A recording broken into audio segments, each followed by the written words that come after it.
আমাদের দেশে এই যে রজব মাস আসছে, এর পরের মাসের নাম কি? কথা বল। শাবান মাস। এই শাবান মাসের ভিতরে শাবান মাসের 15 তারিখ একটি রাত আছে। বলেন তো রাতের নাম কি? সবাই বলেন। শবে বরাত।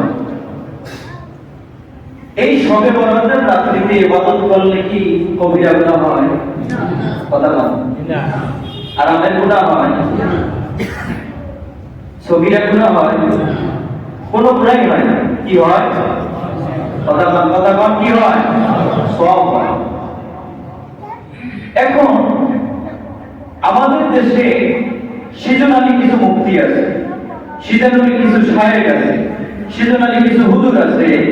এরা যখন সিজন আসে, যেমন রমজান মাস আসে, তারপরে মিলাদুন নবীর মাস আসে, আছে কিনা?